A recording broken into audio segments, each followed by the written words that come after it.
if many humans cry more than me. I cry at everything. I almost got teared up on the last answer, so yeah. Oh, you did, really? Yeah, of course. Well, then here's one that's going to get you. Okay, great.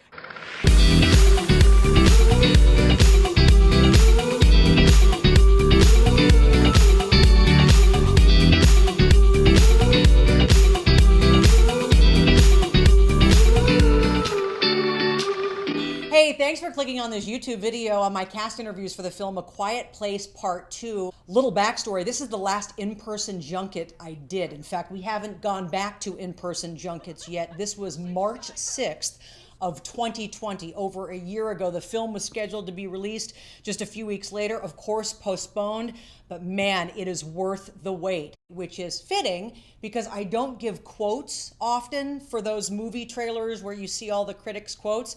But I did in this case, and sure enough, it ended up in the final trailer. So worth the wait. Took me about 20 seconds to come up with that, actually, because it really is so worth the wait. You're going to love the film. It is such a great part 2 to this story. I can't wait for part 3. As I think I mentioned to John Krasinski, if I remember correctly, because it's been over a year since I did these interviews. But I hope you enjoy my sit down with the cast of A Quiet Place Part 2. Congratulations. Thank you very much. You know, it's interesting, this family, from the moment you start watching the movie, they have no time to grieve what happened in the last one. That's exactly right. But yet, your presence is felt throughout. Oh, that's awesome. That was the goal. How did you pull that off? What was the trick to that? Well, there's a little bit of magic and a little bit of hope in there, but it's funny because it was the whole reason for doing a second one. I had originally said I want no part of it. I realized I was an audience member first before I was a writer, director, or actor, and I thought all the things I'm sure the audience thought, which is, why would you do a second one? What can you do with the first one? It was such a personal, perfect experience for me. And then I realized you can actually continue that exact story. It is a story of family and an intimacy and the power of it. But if the first one was about that promise you make as parents to your kids, that if you stick with me, I can keep you safe forever, what happens when that promise is broken? Adolescence and growing up. And the idea of these kids being hopeful and optimistic enough to move on from this very dark situation, going into the darkness of this movie and light a candle and bring hope to the world. That's what it was all about. Here's the problem with everything you just said. Perfect. I was actually okay with you not doing a sequel. I liked the first one so much, I thought I'm okay. When I heard you were going to do one, thrilled. Oh, good. I need a third so bad now. Like, if you don't do a third, there's going to be a problem. Okay, got it. Exactly. Got it, yeah.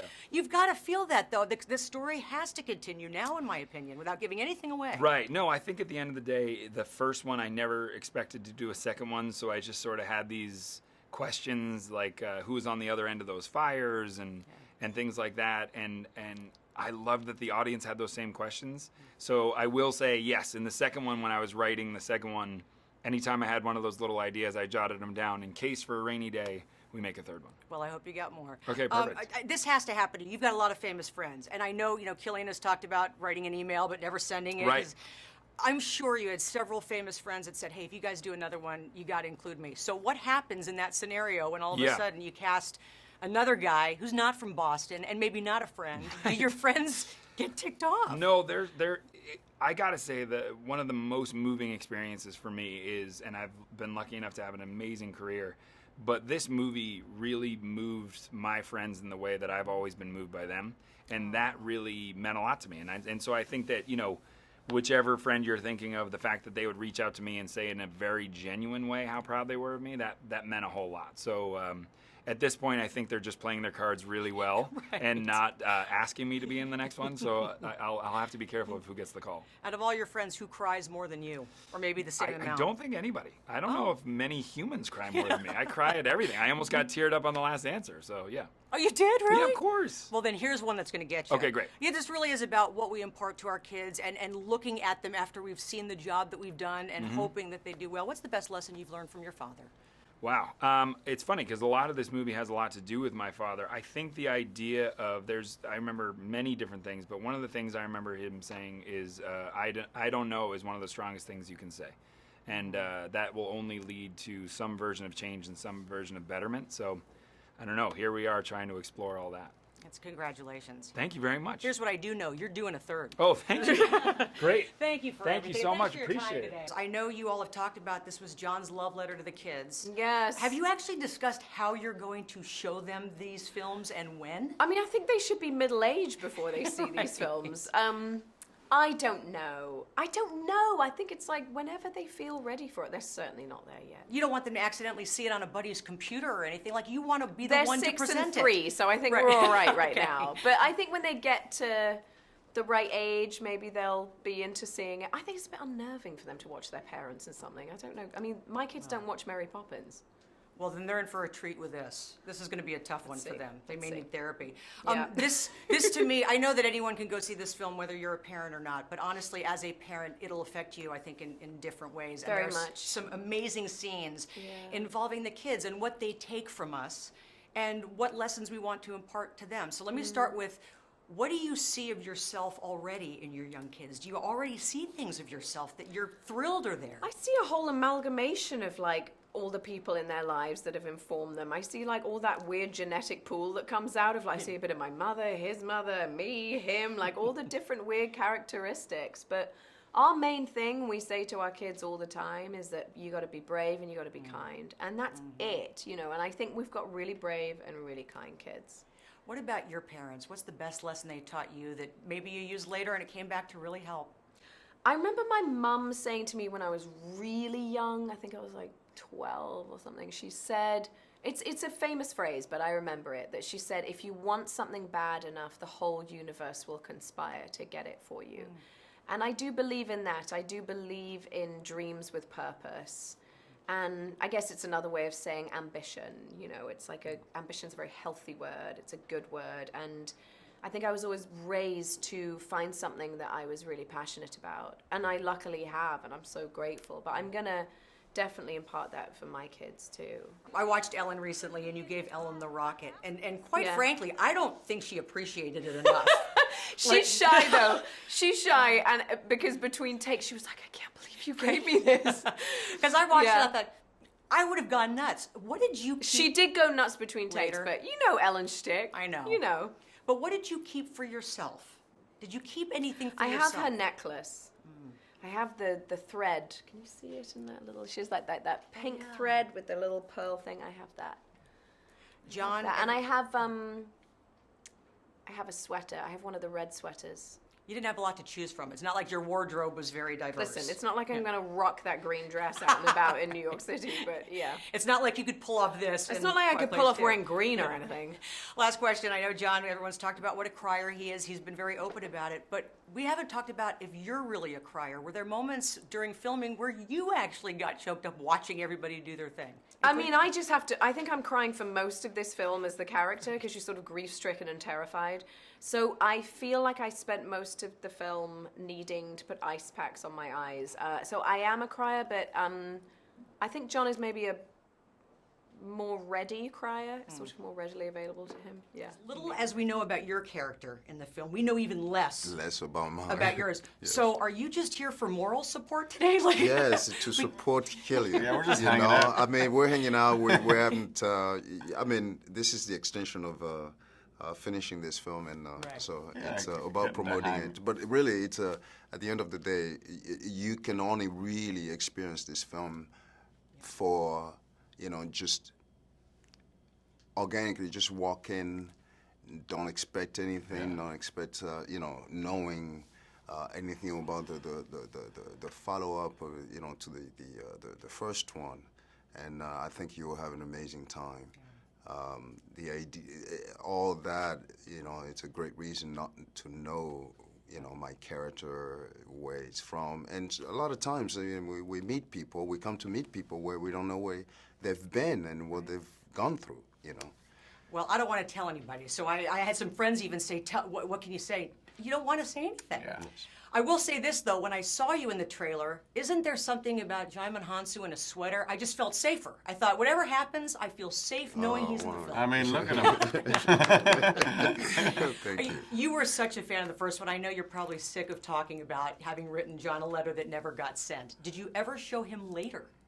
Did you ever show him the email? No, he makes fun of me all the time. No, I did write and occasionally I do write these emails to artists whose work I really, really admire. But on this case, I never met John. I didn't know him, and I just felt like, oh man, it's too cheesy. Just don't send it. But then he emailed me back, or not back, but he emailed me out of the blue like a year later. So it worked out. Can I just say, as a woman, it's never cheesy. If you want to compliment somebody, you send that email. I know, That's and you're right. right. That's And I 99% of the time I do it, but this time I just felt I didn't have the correct context. If you know what I mean? That's interesting. I know you've got 2 sons and you've got a son. Yes. This movie, to me, I'm a step parent of 3. It's so much about the things we hope to give our kids and what we take from our parents. So let's just start with the kids. What do you see in your boys now that's a reflection of you, where you look at them and go, oh, that's my son. I did that, or they're me. Wow, that's a big question. Oh, yeah, that is a big question. Wow. What do I see in him now? I say it's me. The one thing I do see in my son, it's, you know, when he gets irritated. When he gets irritated, I quickly know to leave him alone. Yeah. To leave him alone. And this is one thing that I do make sure that everybody and his friends do know. When he says no about something, he's not. Don't second guess them. Yeah. So now we know that about you then. Just if he gets ticked, just walk away. How about you? What do you see in them already that's you? Oh, I try not to sort of, they're their own people. You think, oh, because they're your kids, they must sort of think like you, or they must have the same thought process or the same interests, but they don't. They're individuals. Do you know what I mean? And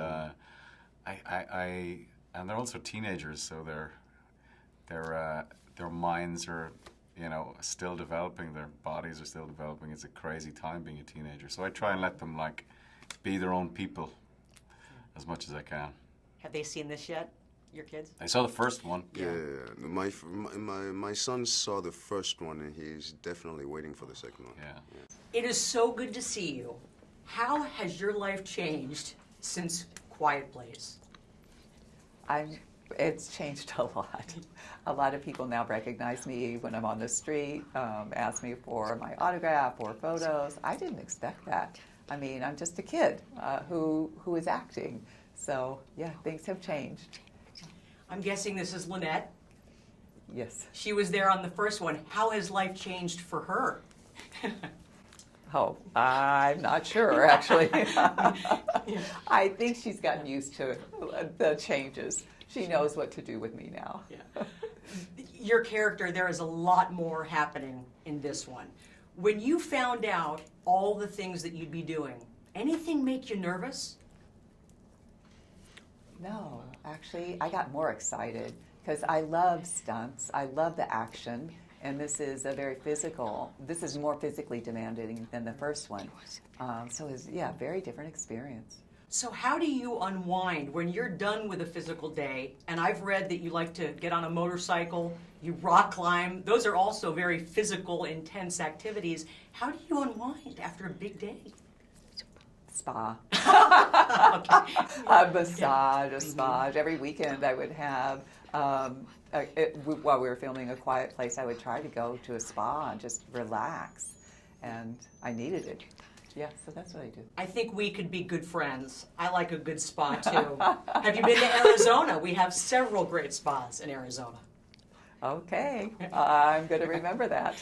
This is also about what we take from our parents, what we learn from them and take from them. What's the best lesson you learned from your parents?